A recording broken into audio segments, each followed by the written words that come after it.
Welcome to Man Does Tech, where I solve the problems you didn't even know you had. In this video, I will explain how to make a burger and grow a garden. First, let's begin with your garden. Find a sunny location that gets at least 6 hours of direct sunlight each day. Prepare your soil by mixing in plenty of organic compost to create a nutrient-rich environment. For beginners, choose simple plants like lettuce, tomatoes, or various herbs.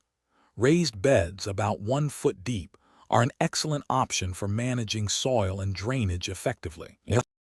Nurturing your garden is key to a bountiful harvest. Water your plants consistently, especially when the weather is dry, ensuring the soil remains moist but not waterlogged. Feed them every 2 to 4 weeks with a good organic fertilizer to support strong growth. Remember to weed regularly. This prevents unwanted plants from stealing vital nutrients. Harvest your vegetables when they are perfectly ripe, which often encourages the plant to produce even more. Now let's shift our focus to crafting the perfect burger.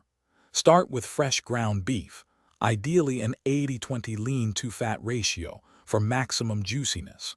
Gently form your patties about 3/4 of an inch thick, pressing a small thumbprint in the center to prevent bulging. Season them generously with salt and freshly ground black pepper right before they hit the heat.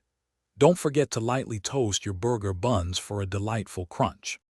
Finally, it's time to assemble and enjoy your delicious meal.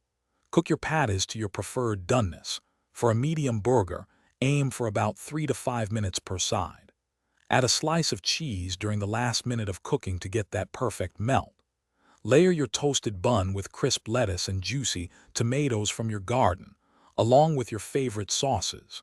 Serve your masterpiece immediately and savor the incredible flavors of your homemade burger and garden bounty. Thanks for watching. If you found this helpful, don't forget to like and subscribe.